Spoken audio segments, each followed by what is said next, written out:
we're gonna talk about silent years on a different light. I think Carlito has not yet presented the SNS tabulation.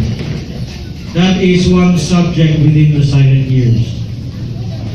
So, look at this timeline. This is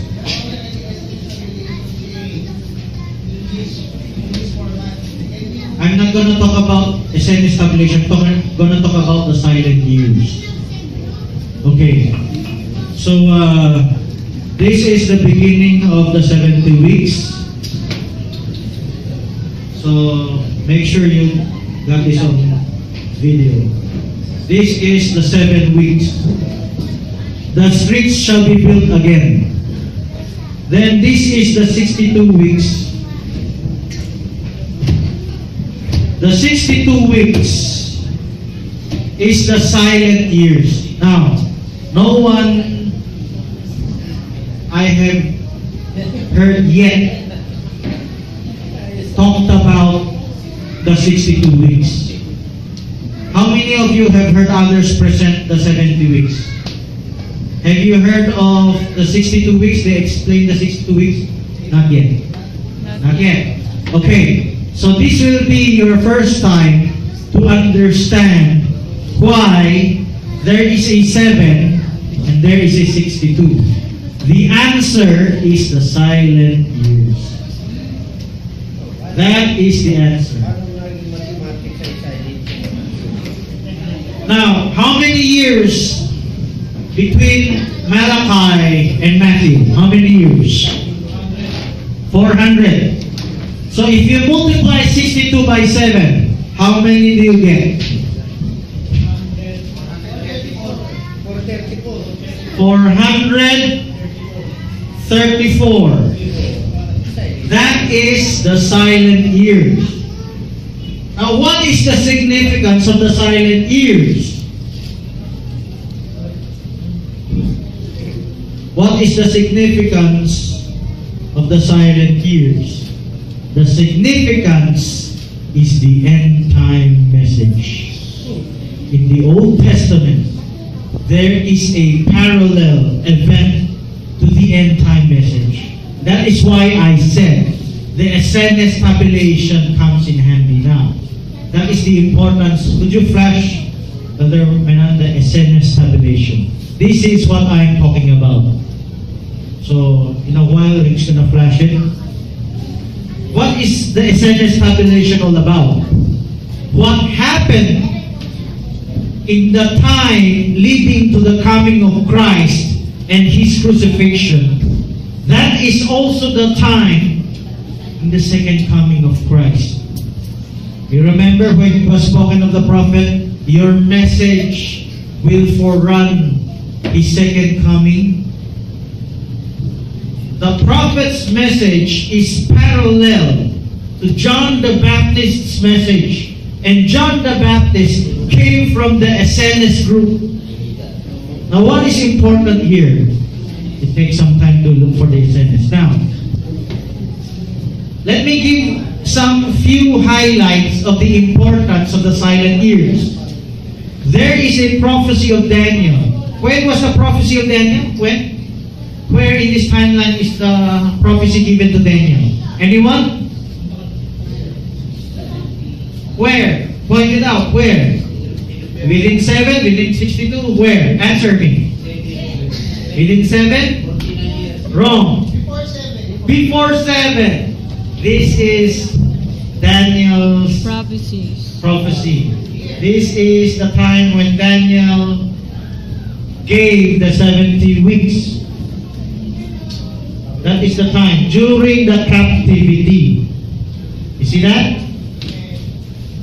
So during the captivity, Daniel gave the prophecy on the 70 weeks. So, was God active during the silent years? When you say silent, it's as though God is not speaking. This is what's happening. God has given His written word at the last edge of the 7 weeks. That's Malachi. Malachi was at the edge of his 7 weeks. Haggai, Zechariah. They are the two post-exilic prophets, post-exile prophets. Here, the two prophets. And the silent years, what does it represent? There are prophecies within the silent years. If you have understood that prophecy, then God is speaking to you within the silent years. To those who are inside the silent years, the Maccabees, some of it God has spoken to them. But to us who are living in another time, after the church age, God is still speaking to us in the silent years. Because this parallels the silence in heaven for half an hour. When suddenly, all those groups, denominations, or message churches suddenly fall silent, as though God is not speaking anymore. God has a prophecy He's fulfilling. Only an isolated group who are sensitive to prophecy, they could hear the voice of God. So God is speaking in the silent years, even though it is silent. The silence will be broken with a shout. Who will shout? Who will shout at the end? John the Baptist will shout, "Behold, the one crying in the wilderness." He was crying in the wilderness. As there will be a shout to the Gentiles, as there will be a shout to Israel. So please flash the Essenes tabulation. The Essenes tabulation is one of those messages, hidden messages within the silent years. While he's flashing the Essenes tabulation, I'm going to ask you, what prophecy within the silent years was fulfilled that Daniel prophesied? Anyone? Daniel chapter? Yes, this is chapter 9. I'm zeroing in on the silent years. Daniel chapter 8. 7 is involved. 9 is involved. The main story is 8. The story of Antiochus Epiphanes. I'm just curious, Berlito, Bermena, scholars of the book. Did Brother Brandon talk about Antiochus Epiphanes? No. So, there is the old Bible becoming a new Bible. Not because he said it, because it will be revealed to you without him saying it. See? Only you can know it without others because they do not read it from the prophet. The prophecy in Daniel 8 is about the he-goat and the ram. The ram killed by the he-goat. Let me draw the he-goat. This is the goat. He has a horn. His horn split into 4. The fourth horn spread towards the pleasant land. That's what Daniel said. It said. When the horn of Antiochus Epiphanes spread toward the pleasant land, he portended the prophecy of Jesus Christ, where ye shall therefore see the abomination spoken of by Daniel. But that abomination already took place in the past. When will that abomination take place? Not in the time of Titus. It will be the time of the tribulation. Our time. Our time.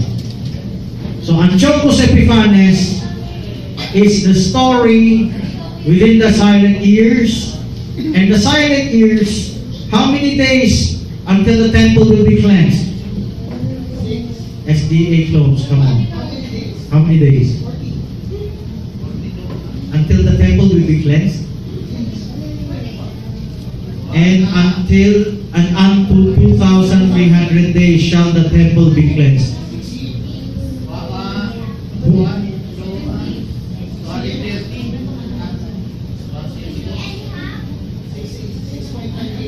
It is in the time within the silent years. Now, I'm I'm not going to go into detail. I'm just giving you a highlight. What is the importance? What is the importance? Essential stabilization. Look at this. Sister Linda, could you close the light? If you look at the center line, the first on the right, between the two, Sister Linda, the first on the right, the first on the right, the first on the right, go to the middle, then go to the right. Okay, look at this. Could you focus here, Sister Lucy? How many minutes? 3 minutes? Okay. You see that? Zealots, Herodians. Let's all say at the same time. Zealots, Herodians, Sadducees, Pharisees, Essenes, John the Baptist. Let's stop there. Now, you might think those are nothing. Those are unimportant. You know, God did not let it happen by accident. You know, you see that? God let them be because God was showing us a message. The Herodians represent the political Israel. The Zealots represent the militant Israel, the militant Muslims. Political Jews. Sadducees represent the Zionists in Israel, and Catholics, Protestants in our time. The Pharisees represent the Orthodox Jews, the one I'm talking about a while ago. So that doesn't want to build a temple, doesn't want to go home in Israel. They're the Jews in dispersion. That's still the Bible. But they have a counterpart in the Gentiles. They're the Protestants and the Pentecostals. The Essenes represent the Pentecostals at the end time. Who are the Essenes today? The Essenes today, I forgot what's written there. The Messianics. Yes, the Messianics. Who is John the Baptist? For the Gentiles, he is William Branham. But who is John the Baptist for the Jews? The two-prophet ministry. You remember Malachi? First part of the prophecy is fulfilled by John the Baptist. The latter half of the prophecy is fulfilled by the two prophets. Okay? Go back here. And then he introduces Jesus Christ. That's the Word. We have Peter. Per minute, could you go lower? Peter, Paul, and John. They represent something else in Christianity.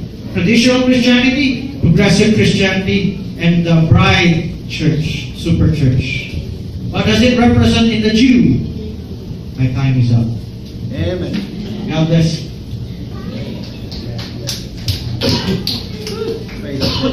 Amen. So, okay, I'd like to share some differences to give you some bird's eye view about Islam.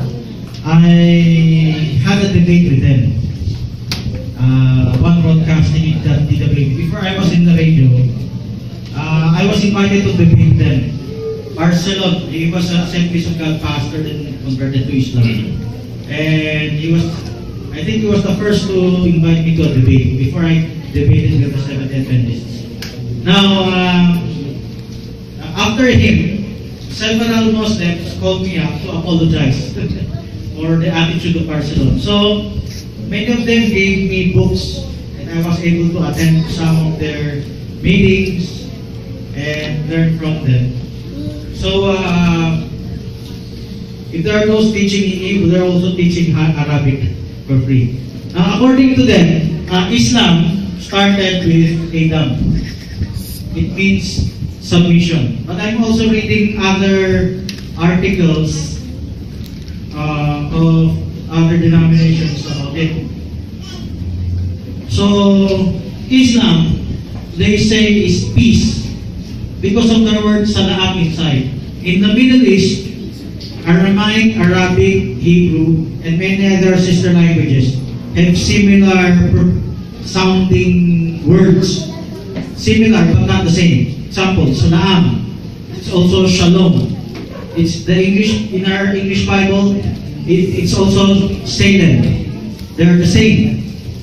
Okay? Now, so they claim it started from Adam. It started from God above, from the heavens above. It's not just from Muhammad. Then, I'm going to give you some information about the word Allah. The word Allah, they're referring to, is a contracted version of Al-Ilah. Is it correct, Father Bernard? Al-Ilah. Who has gone to the Middle East? Ilah is the equivalent of Eloah. By the way, the word, the Protestants said in their book, Islamic Invasion, Allah is a pagan god, pagan idol name. They're three children of the moon, daughters of the moon. Alat, Manhat, what's the third one? So, I'd like to explain this because it's a wrong way of refuting them. In the pagan world, Middle East world, the word Elohim or Ilah is a generic word like we have God or Bakala. It's a generic word. It's a general word. When they say it's a name, it's not really a name, it's a common noun. Allah is a common noun. It's Al-Ilah. Ilah is a common noun. Elohim, Eloah is a common noun. If you study the Bible carefully, Elohim is also used on other deities, pagan deities. We're not just talking of the one true God, we're talking also of other deities, even men, even angels. The word Elohim has a wide range of use. So the difference is in the name. The example, the tetragrammaton that became a name later. That is what makes the difference. In Deuteronomy 6:4, behold, O Israel, the Lord our God is one, not one God, one Lord.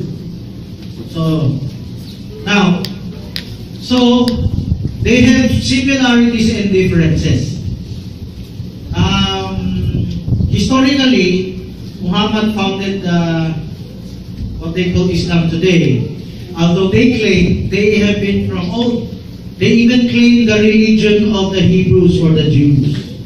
They claim same parentage. So if we draw a timeline, Adam to Moses to, Adam to Noah, they recognize that. To Abraham, then to Moses. They recognize all of that. Even the kings in Israel. Now, the split comes in the time of Abraham because of Ishmael. So this is the time of Abraham, this is the time of Adam, this is the time of Moses. They recognize Moses also in the kings, even Yahud or David.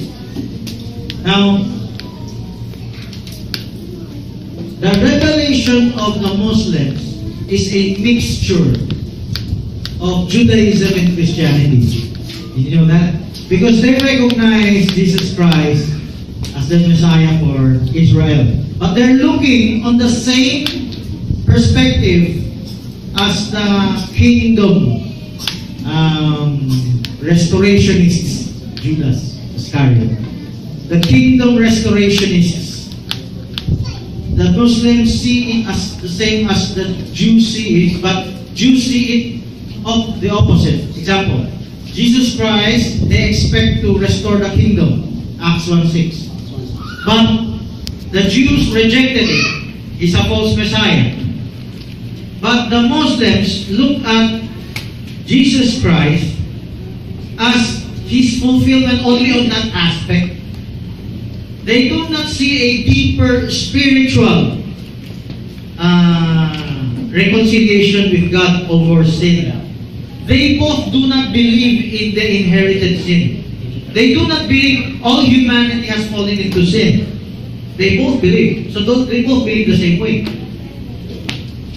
They believe it is just by good works that they will be saved, to fulfilling the commandments. So the Jews have the commandments of Moses, the Torah, and the Sadducees and the Pharisees are different. The Pharisees believe even unto the writings of the other prophets. The Sadducees only believe the first 5 books of Moses. The Muslim revelation is a mixture of Abrahamic time and some of Mosaic time. In Abrahamic time, they had sacrifices, but their sacrifices has nothing to do with atonement for sin. Just as Abraham does sacrifice, they also do sacrifice. So, in the Mosaic law, sacrifices goes much deeper. It foreshadows Jesus Christ. Now the Muslims recognize Jesus Christ, but they do not recognize Him as a Savior for all humanity. They recognize Jesus Christ only as Prophet. Savior for Israel. Israel only. Prophet. So, one of the many prophets. Now, what teaching did the Muslims get from the Jews? Polygamy. I've shared with some Jews. They insisted you can be polygamous if you want to, because God in the Old Testament did not prohibit polygamy. So polygamy is their similarity. Recognizing one God, that is also their tenet, their dogma. There's Deuteronomy 6:4, there is the Shahada for the Muslims.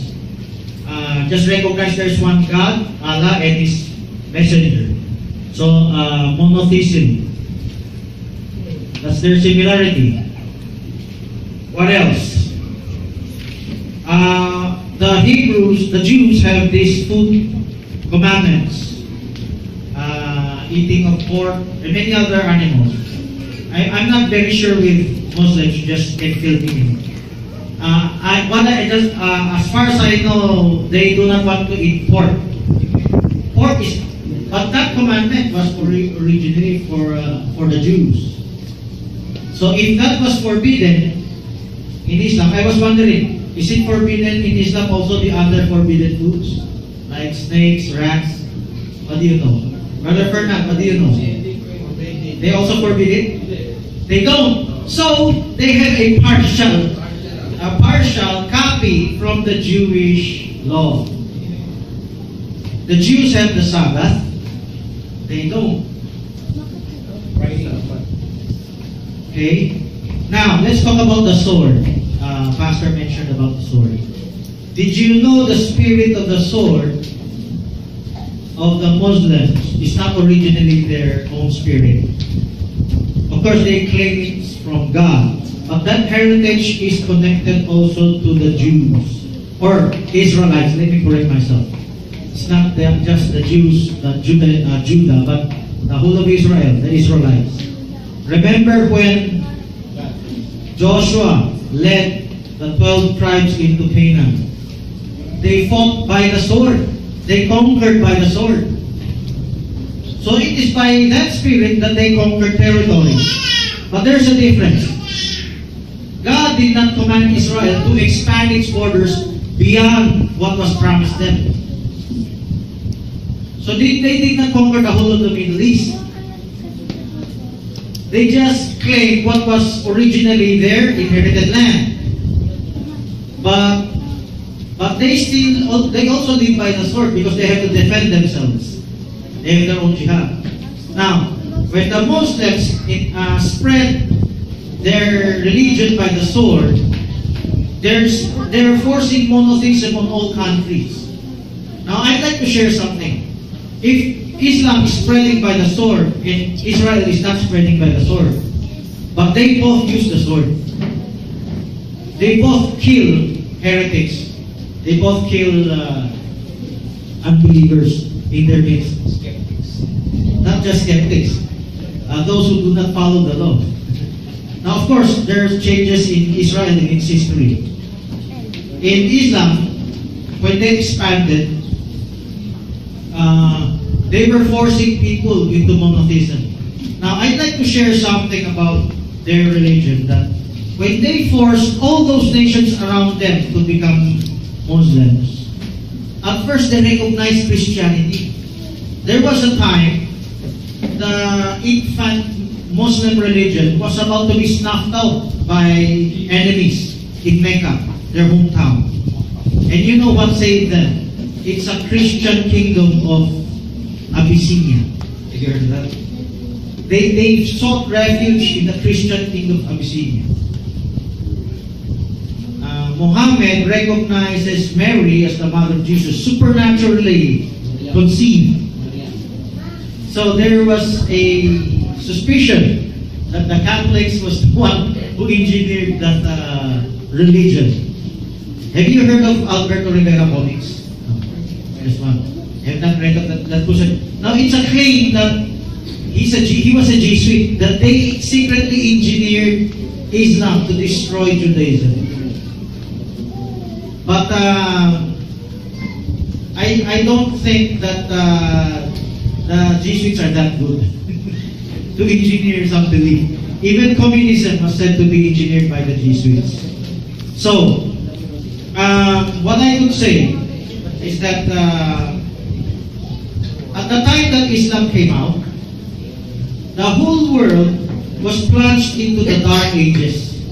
The whole Christian world became corrupt with Catholicism, the Trinity, and many others. So, Muhammad seems like a little, not much, a little restoration of seeking, going back to the truth. But he did not got the whole truth. Because having the same spirit with the Israelites, their revelation is not progressive. Their revelation also stopped as the Israelite revelation has stopped. So, what will happen at the end? Let's talk about the future. Have you read Matthew chapter 25, the separation of the sheep and goats? Permanent, could you flash the separation of the sheep and goats? 32. So, if you can see the illustration on the wall, it's the last one. If you look up behind you, there's the wall. That's the separation of the sheep and goats. Now, most of the sheep will come from the Muslim nations.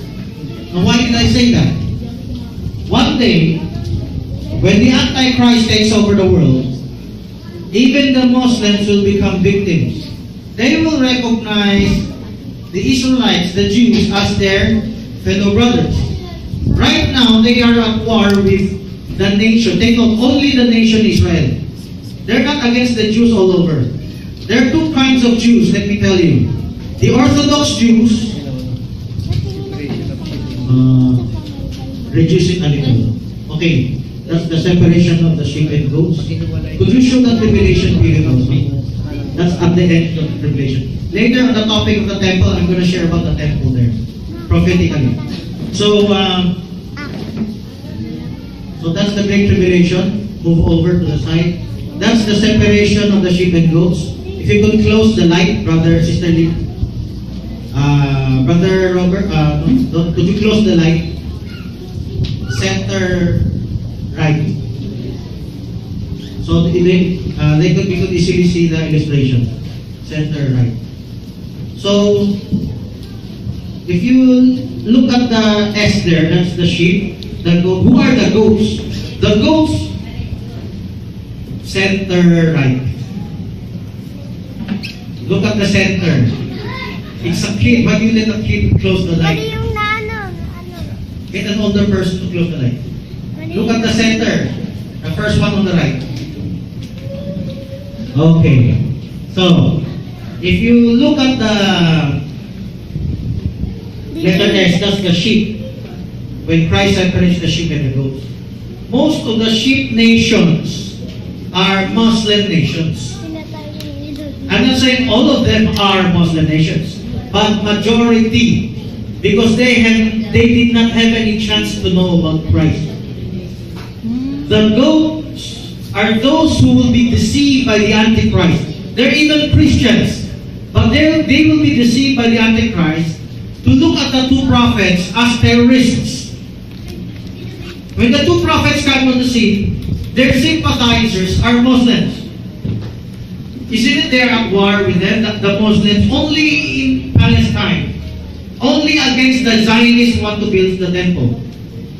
But for Orthodox Jews, they're not against the Muslims. So there are two kinds of Jews today, the Orthodox Jews and the Zionist Jews. The Zionist Jews are the Sadducee type. They want to rebuild the temple, and they're the ones who are insisting on the nation state of Israel. And they're the ones who the Muslims are angry. But the Orthodox Jews, they're siding with the Palestinian Muslims. They're siding with them. So, okay. Now, later when we talk about the temple, we're going to talk about that. But this is what I'm going to share, what's going to wind down. When the Muslims, there will come a time before the start of the tribulation period, before Ezekiel 38:39. The Muslims will be at peace with Israel. And that's the time they will rebuild the temple. When they are at peace, then the tribulation starts. The two prophets arrive on the scene. The Antichrist declares them as terrorists. Then the goats will be converted to them. Who are the sheep nations? They will not be converted to them. They will be sympathizers with Israel.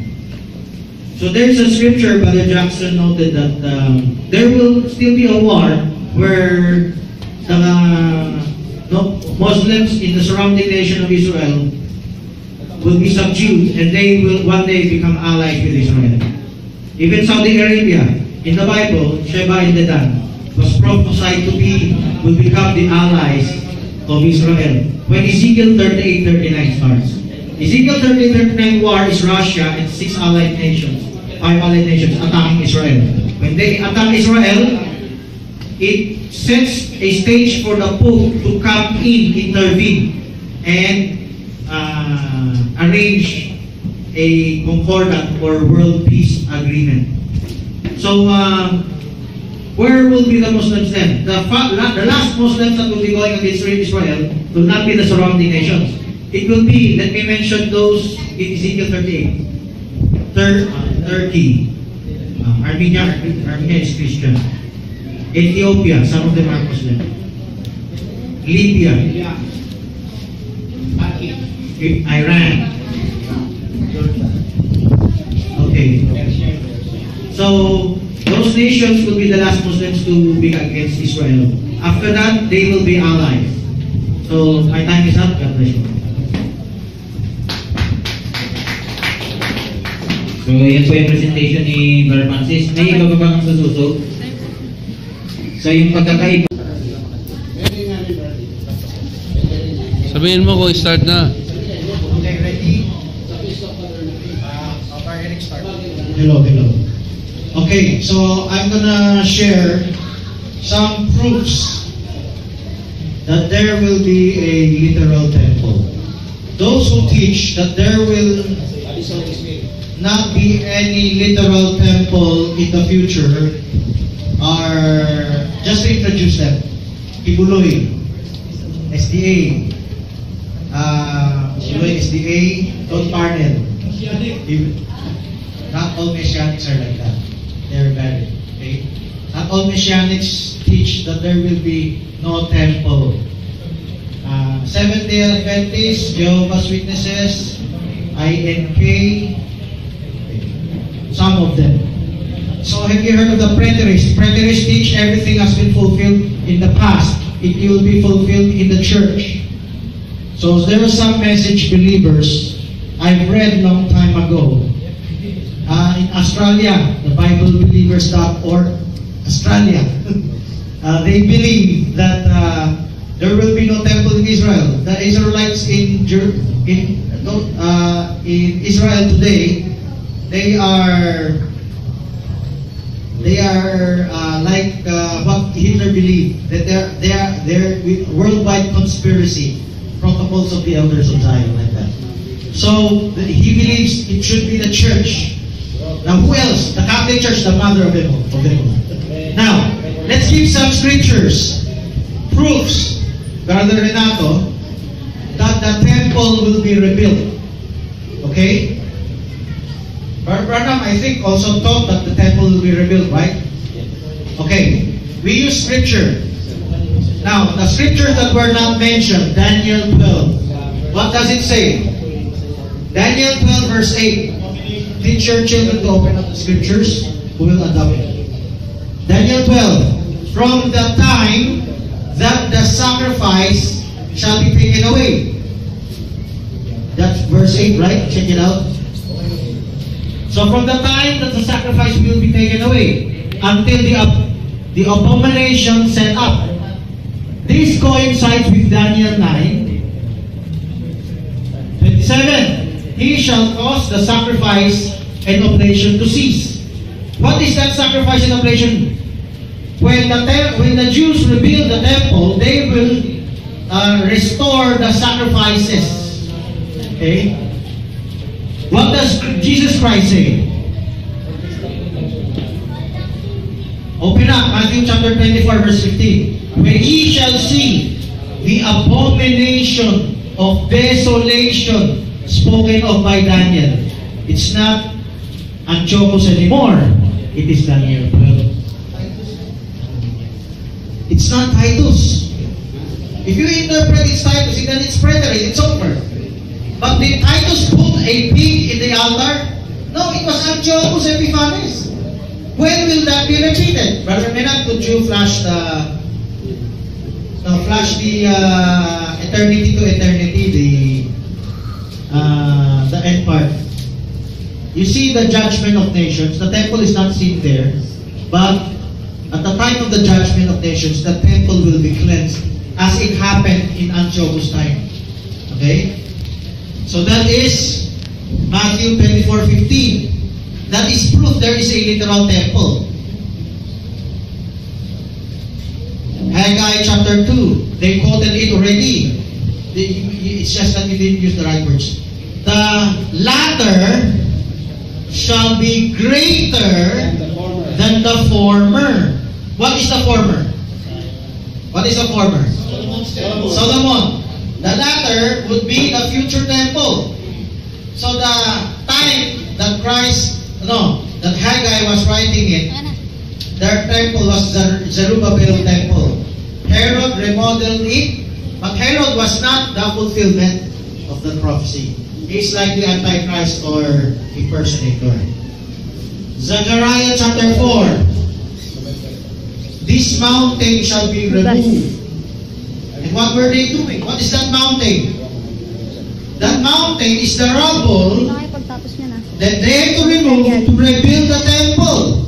Zechariah and Haggai are the two prophets foreshadowing the future two prophets.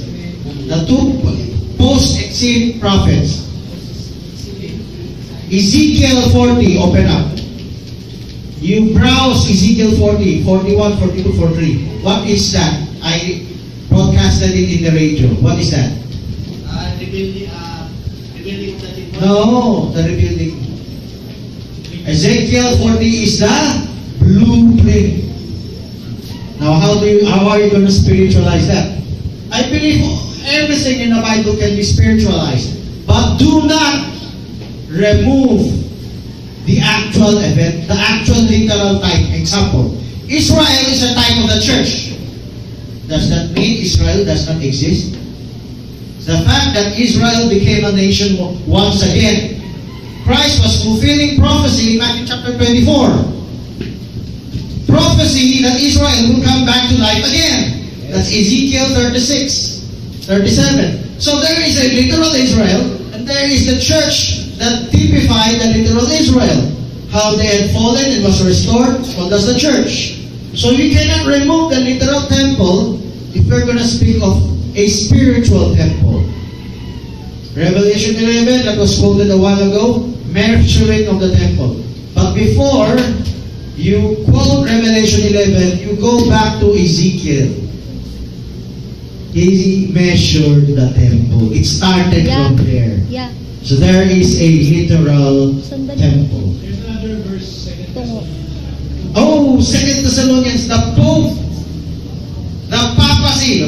Thank you for that addition. 2 Thessalonians 2. Who opposed and exalted himself above all that is called God or that is worshipped, so that he as God seated in the temple of God, showing himself that he is God. Where is the temple? Vatican? Third temple yun. Not the Vatican. Third temple. It's in Jerusalem. They have been longing to take over Jerusalem. And they will succeed for a short time. The Bible says for a short time. He will be able to sit for 3.5 years. So, and when will that time take place? Near the end. In our gathering together unto Him. So this is just the summary. Thank you.